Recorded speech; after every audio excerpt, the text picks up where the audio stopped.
Hello अस्सलाम वालेकुम। मैं काशिफ़। आज मैं अपना ब्रांच अकाउंटिंग का फर्स्ट लेक्चर जो मैंने दिया था उसका वीडियो वर्जन अपलोड कर रहा हूँ। सबसे पहले हम ब्रांच अकाउंटिंग की डेफिनेशन देखते हैं। Branch segment of business which is geographically separated, यानी ब्रांच वो होगी जो जोग्राफिकली सेपरेटेड हो। इसकी आसान मिसाल आप ऐसे समझ सकते हैं कि अगर किसी का हेड ऑफिस सदर में है तो ब्रांच गुलशन में, मलीर में या डिफेंस में हो सकती है। ऐसा नहीं हो सकता कि विद इन अ बिल्डिंग, यानी एक ही बिल्डिंग में ब्रांच हो, क्योंकि अगर एक ही बिल्डिंग के अंदर है तो वो डिपार्टमेंट की डेफिनेशन में आता है, ब्रांच की डेफिनेशन में नहीं आता, और ब्रांच में और डिपार्टमेंट में फ़र्क है। अब देखते हैं ब्रांच अकाउंटिंग की definition. An accounting system in which separate accounts are maintained for each branch of a corporate entity or organization। यानी ब्रांच अकाउंटिंग वो जो होती है वो एक सेपरेट अकाउंट मेंटेन करती है और इसका अकाउंटिंग में पूरा सेपरेट चैप्टर है। यानी ब्रांच में अकाउंटिंग कैसे होगी इसका सेपरेट अकाउंटिंग में पूरा चैप्टर है। अब टाइप्स ऑफ ब्रांच के ऊपर हम आते हैं। Foreign branch, branch which is outside the country. जैसे पाकिस्तान में अगर कोई बिज़नेस करता है वो उसकी एक ब्रांच दुबई में या सऊदीया में ओपन कर लेता है तो ये फॉरेन ब्रांच कहलाएगी, क्योंकि उसने outside the country branch open की है। अब देखते हैं डिपेंडेंट ब्रांच।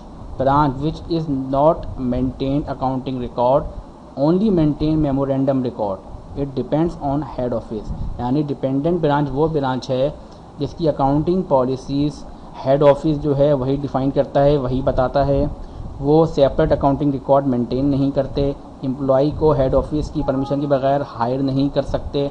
ये सब चीज़ें जो हैं डिपेंडेंट ब्रांच में होती हैं। यानी होल इंस्ट्रक्शन को जो फुल इंस्ट्रक्शन दी जाती है वो हेड ऑफिस से दी जाती है। डिपेंडेंट ब्रांच जो है वो इटसेल्फ कुछ नहीं करती, आउटसाइडर से परचेजिंग नहीं कर सकती, एम्प्लॉय विदाउट परमिशन हायर नहीं कर सकती। अब देखते हैं independent branch. Branch which maintain all accounting records and operates independently. यानी इंडिपेंडेंट ब्रांच वो है जिस अपने सेपरेट अकाउंटिंग रिकॉर्ड मेंटेन करती है, इसकी अपनी पॉलिसीज़ होती हैं, वो एम्प्लॉय को हायर भी कर सकती हैं, उनको फायर भी कर सकती हैं। सेपरेट अकाउंटिंग रिकॉर्ड मेंटेन करती हैं, उनकी पॉलिसीज़ होती है।